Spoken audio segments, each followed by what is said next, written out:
Now we're going to look at the arteries and veins in the abdominal area and the lower limbs. So now we're in the abdominal area. We said as the aorta comes out here, it's all referred to as the abdominal aorta. And so there's going to be things that are branching off the abdominal aorta. Starting at the very top, it's hard to see on this particular model. You'll have to look at it on visible body. This is going to be this common point between these other arteries called the celiac trunk.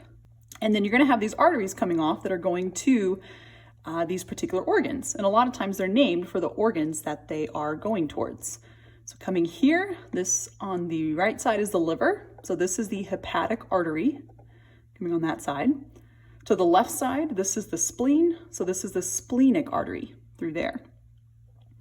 And then coming up here, the stomach is missing here. So you can imagine that there. This is the gastric artery.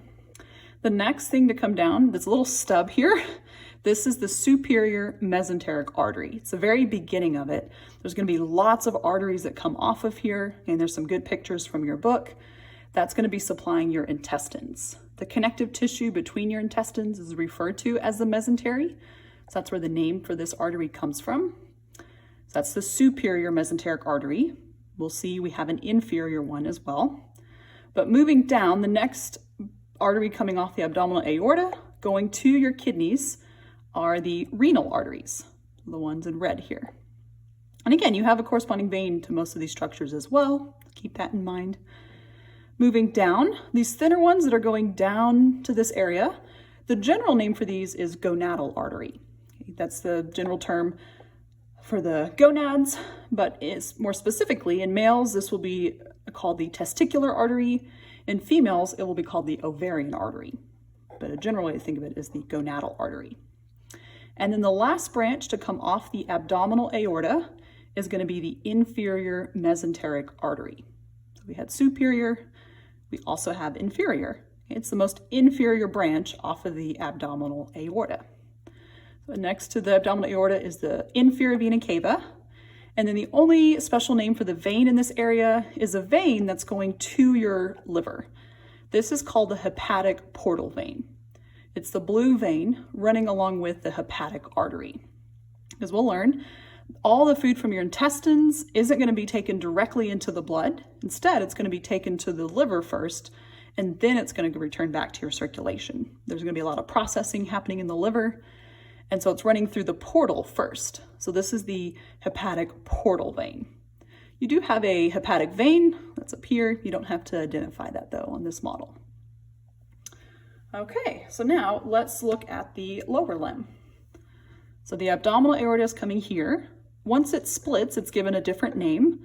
We're in the hip area. So this is the iliac area. So we have the common iliac arteries.